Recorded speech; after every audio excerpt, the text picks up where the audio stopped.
Ladies and gentlemen, boys and girls, please welcome Vern Yip, judge of HGTV Star and designer for HGTV Urban Oasis, to the designer's stage with easy flowers to inspire your interior decor. Wow, so nice to see you guys. Welcome to the 2014 Epcot International Flower and Garden Festival. How many of you guys have been before to the flower? Oh, you guys are old pros. Fantastic. Well, it's the opening weekend. We are so excited. You couldn't have a more glorious day weather-wise. And today what we're going to be doing is giving you some really easy tips on how to incorporate flowers and organic elements into your designs affordably.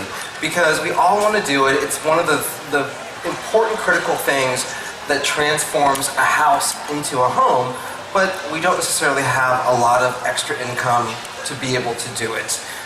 Because I'm sure every husband out there would be bringing their wives flowers every single week if they could, right?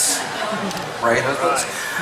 So I'm going to make it easy for you. I'm going to teach you how to actually do it affordably. Because not everybody can go to a florist to get flowers. Sure, we'd like to sometimes, but it's not always super affordable. So for those of you who don't know me, you may remember me from this show. Do you guys remember this show, Trading Spaces? Fantastic. Love doing that show. And of course you heard about this show, right? 8 seasons of HGTV Design Star. And then you guys are getting a little bit of a sneak peek today. I'm sneak peeking this specifically here at the Epcot International Flower and Garden Festival. This is a new special that's premiering on HGTV in June called Live in Vern's House. And it chronicles the building of my beach home in Rosemary Beach, Florida. And there's a very special, yes, absolutely, there's a very special component to it that's never been done on HGTV before that will give you guys unprecedented access. So I'm not allowed to sort of tell you too much of that, too many of those details at this moment, but stay tuned. And there's another picture of that beach house.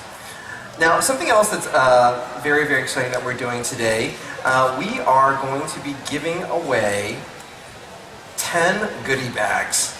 And these goodie bags include this Vern Yip lacquer vase that retails for $80. Includes this brand new copy of HGTV Magazine. How many of you guys are reading HGTV Magazine already? Okay, great. A good number of you. Now, for those of you who are familiar with the magazine, it's a great one-stop place for everything that you would want to know about design and decor, and it has great tips to be able to incorporate that design and decor affordably. And I have a regular column in this magazine called Learn from Vern, and it just coincidentally, it's actually not coincidental, the great minds that plan everything sort of scheduled it this way, but my Learn from Vern in this issue of HGTV Magazine is all about vases and how to pair the right vase with the right flower and actually, you know, figure out how to buy a high quality vase. So you can check that out. Now, I've been doing my column at HGTV Magazine for a long time now, and through that magazine you've gotten to meet my four-legged kids. That's Scooter, Hank, Shmoo, and Bob. And of course in HGTV Magazine you got to meet my two-legged kids. That's Gavin and Vera. That was done, I think, last year. There's an updated picture. Can anybody tell that Gavin likes French fries? It's like, hurry up, take the picture. And here's just one more photo. That's Gavin showing Vera that sometimes love hurts.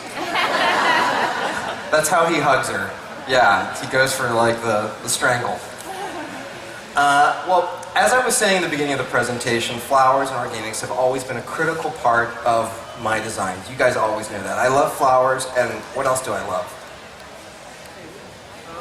Lighting, love lighting, and of course candles.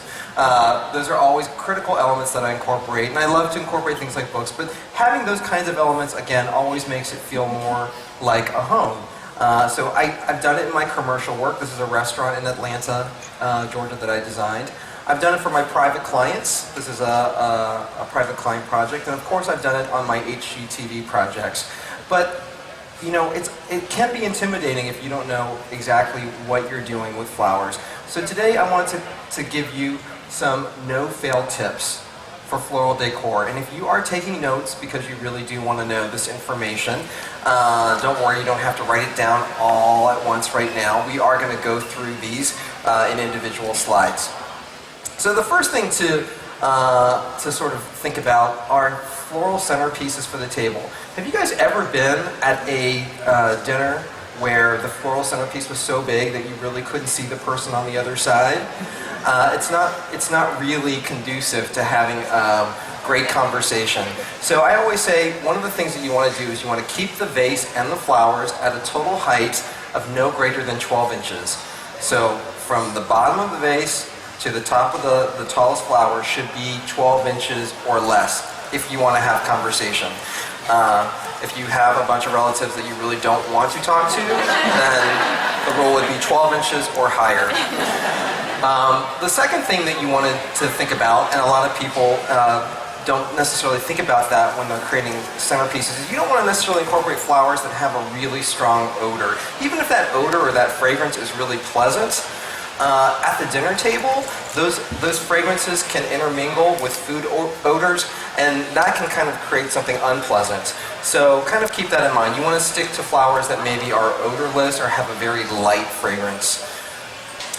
So this is a great example of a floral centerpiece for a dinner that you would be hosting for people that you don't really want to talk to. Again, that's much higher than 12 inches. But it's great to do that for a buffet if you're using your dining room table to sort of set out a buffet that people are going to be circling, or if you just want to do it for everyday decor. So now let's talk about flower color and purchasing flowers at the grocery store.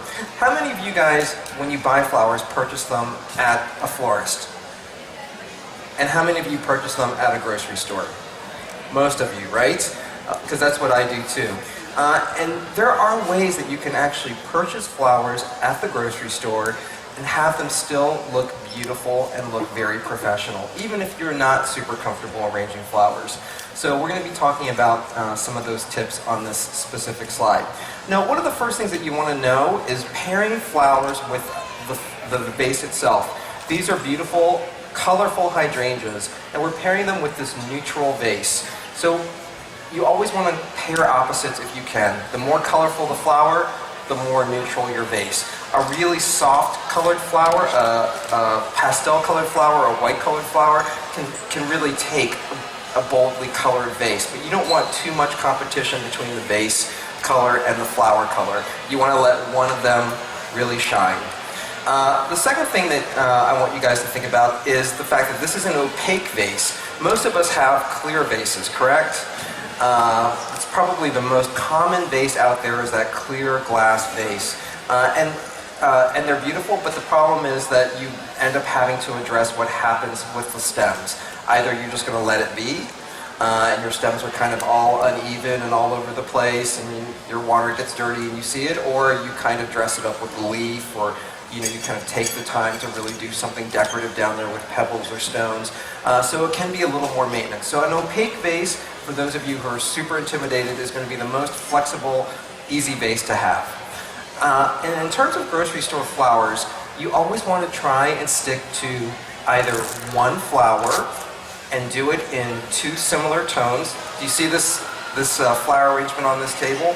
These are roses, and they're done in two tones that are very similar. They're sort of a golden yellow color and an orange color. And by mixing those two subtle tones together, you create a much more sophisticated arrangement than if it was all just the same flower in the same color. Now, the other thing that you can do is pick a color palette. Say, I'm going to do all orange, I'm going to do all yellow, or I'm going to do all red, and then pick different flowers that are all in that color family. To kind of create that dome, you want to really start with one flower in the middle, and then start alternating the colors as you go around, holding the flower about, I would say, 5 to 6 inches below the head to begin to kind of create that overall dome, and then you can sort of secure it with a clear rubber band. So this brings us to vase basics and cutting stems. So as we were saying before, with the vases, they're either clear or translucent, and you want to make sure that if you have the clear, that you actually do the correct thing to keep it looking good. And one of the things that you want to do is you want to make sure with a clear vase flower arrangement that you change the water every single day if you can. Do you guys know the little flower packet that you get with cut flowers? Have you guys ever seen that? That's actually something that will help you reduce the level of bacteria that's in that water, because when that water gets filled with bacteria, it begins to get cloudy and dirty. So by changing it every day, you can kind of keep that nice and clear, or that packet can kind of help you. The other thing is you want to cut your stems underwater. Did you guys already know that? Raise your hand if you already knew that. Okay, most of you guys already knew that. And why? Why do you want to do that? What's that? The water is absorbed into the stem. That's exactly right. You must be a florist. No, you just know a lot. That's absolutely correct. She's absolutely right. When you cut it underwater, it allows the water to go up the stem. Sometimes when you cut it in the air, there's an air bubble that goes up the stem, and that's when you notice that your flowers aren't lasting nearly as long as you thought they would. So you want to cut them underwater whenever possible, and you also want to cut them at a 45-degree angle versus cutting them straight. And make sure that you have a nice, clean pair of sharp scissors, because the more ragged that cut is, the more likely that stem is going to begin to deteriorate quickly after you've cut it.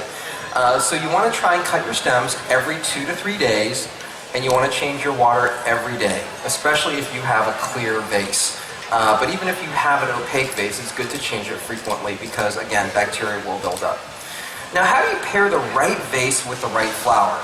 These are the next things that we're going to be talking about, because these are the 6 most popular vase types that are out there. And again, we are going to go through these one by one. The first one is a trumpet or a flared vase. This is the vase that 99.9% of the households have. This is a vase where the mouth is much wider at the top, and then it tapers down to a narrower base. Now, if you can get one that has a little bit of a pedestal, it oftentimes can make it look a little more polished and sophisticated. But this is a great vase that is really, really flexible. It's perfect for flowers that have larger heads, and it's also perfect for specific kinds of flowers like roses, peonies, carnations, daisies. It's great for all of those kinds of flowers. Now, one of the challenges with a trumpet or a flared vase is that because the mouth is larger and it does taper, you do need to work with flowers that have fairly thin and flexible stems. If you work with flowers that have really thick, rigid stems, like these hydrangeas, for example, they're not going to really want to work with you as you taper down. Those bases of those stems are going to get all squished at the bottom. So look for large-headed flowers with thin, flexible stems. And you will need a good amount of them to kind of fill it out, or you can begin to sort of fill it out with some foliage. And there's an example again of a flared or trumpet vase. The second one that we're going to be talking about is a cube vase or a square vase. And these are one of the most economical vases to purchase. They're one of the most inexpensive vases to purchase. I don't know if that's because of the way that they're blown and they're just completely straight and they just sort of lop it off.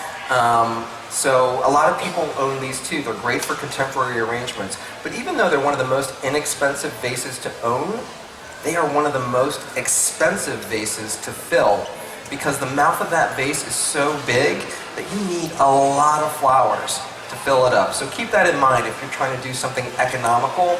This may not be the way that you want to go. Now, there are a couple of ways that you can kind of get around that. Number one, you can kind of create a grid at the top of the mouth of the vase with floral tape. And when I say that, do you know what I mean by creating a grid? You're going to just kind of tape it all over so that you kind of create these little holes where the flowers can go and actually stay, and that will help you kind of keep the flowers in place. And if you don't have floral tape, you can use regular gift wrapping tape or scotch tape. It's not necessarily going to be the longest lasting, and it's not necessarily going to be the best thing for the vase, but not everybody has access to floral tape, so if you don't, you can use clear scotch tape. The second thing to kind of keep in mind with these is that you can kind of keep them in place if you have pebbles or rocks or something, again, at the bottom of the vase. That will help you kind of secure the flowers to where they need to be. And again, these are great for arrangements that are a little more contemporary. The third kind of vase is a tall or rectangular vase. And this is kind of the opposite of the cube or the square vase. This is a taller vase. Again, not great for a centerpiece on a dining room table if you want to have conversation. But even though you might spend more money on that vase to begin with, you're going to spend less money on the flowers because these can get away with just a couple of stems to kind of create simple, bold statements. This one, for example, is filled with flowering branches, which are really abundant this time of year as we're heading into spring. But they're also great for orchid stems or for calla lilies. Here's an arrangement that you can see where each vase just has 2 calla lilies. So keeping it simple and clean with a tall or rectangular vase is a great way to go if you want to do something that's fairly economical. Again, if you aren't an expert at doing them, sometimes less is really more. And this is another great less is more situation, a bud or a bottle vase. And also a great alternative for a dining room centerpiece because you don't always have to have something down the middle, especially if you're serving a dinner and you want to use that space as valuable real estate to have plates out that you're serving. Having an individual flower at each person's place setting, as we've done here, is a great alternative. It's very inexpensive and most people can just cut the flower and stick it in the vase. Now, one thing I forgot to mention that was on a slide earlier is stem length. Most people sort of question how long a stem should be relative to the vase. Did anybody happen to see it on one of the slides? 1.5 times, exactly. See, it's always the front row. You were probably in the front row in school, too. It's 1.5 times the height of the vase. So, for example, if you have a 12-inch tall vase, you want that stem length to be no longer than 18 inches. That's 1.5 times that 12-inch height. It can be less, of course, but you don't want it to be longer. It's a good general rule of thumb. Now here are 2 examples of bottle vases. And bottle vases are great. Again, they have a very narrow neck, very small neck. So they're great for singular stems, or they're great for flowers that have big heads and very, very thin stems that can't support those heads too well, like Gerber daisies, for example. Have you ever brought home Gerber daisies and had the head actually like bend and cut the stem off, and then that's the end of your flower? By grouping thin-stemmed flowers that have larger heads in a bottle vase, you kind of give support to those blooms, so they kind of keep each other up. They help prop each other up. This is a split screen, by the way. I know it can be confusing. On the right, you see again an example of what I'm calling a bottle vase, which is again a great kind of vase for a singular statement, an orchid stem, or something that's just single and has a big bloom. Now, this is the vase that you are looking at up here. This is called a cylinder or a straight column vase. And these are, again, not the kind of vase that you would want to have on a dining room table, but they would be great on a coffee table. They would be great on an end table. Probably not great on a table where you had a lamp and not much space because, again, the height would be competing. But what's so nice about these is they get a few flowers up to the eye level or closer to the eye level, and they become much more dramatic the closer to the eye level they get to you. Even if the stems are only up to here, you can take something that looks like a little puny flower, group it, bring it up to eye level, and all of a sudden it looks like a very expensive, dramatic arrangement. So these are perfect for sunflowers, for lilies, for gladiolus, for hydrangeas. They're good for even some green statements like a monstera leaf with some horsetail, which I think there's that column vase, a different kind of column vase, again with hydrangeas. This is from Deserving Design. On that coffee table. And here's that same vase with a monstera leaf and 8 horsetails. How many of you guys have monstera leaves in your yards? Several of you. If you live in Florida, you know it's around. I did this arrangement for $8. Again, it's 1 monstera leaf and 8 horsetail. And this arrangement, if you change the water on a daily basis and cut those stems every 2 to 3 days, this arrangement can last you up to 3 weeks for $8. And pretty easy to do. You don't have to be a florist to do something bold and dramatic. And if you have the monstera leaf in your yard already, then it's less than $8. So remember the people who raise their hands. You can go to their yards and get those. And this is the last kind of vase that we're going to be talking about today. This is a sphere vase. Again, it's like a little globe. It's got a smaller mouth and then it widens in the middle. And this is great for doing those dome type arrangements. So great for roses, great for mums, great for anything that has sort of a larger head. Tulips are beautiful in these, carnations. Again, you're going to want to start with a central flower in your hand. You're going to want to start to rotate all the way around. And then you're going to want to sort of secure that middle with a clear rubber band and then cut those stems underwater 45 degrees at a 45-degree angle to kind of get the look that you're seeing in this picture. Okay, the last thing that I want to talk to you guys today are potted orchids. And the reason why are potted orchids are, in my opinion, the least expensive way to keep beautiful flowers in your house year-round. And so many of you out there are really intimidated by orchids. Who's intimidated by orchids? There you go. You know why? Orchids thrive on neglect.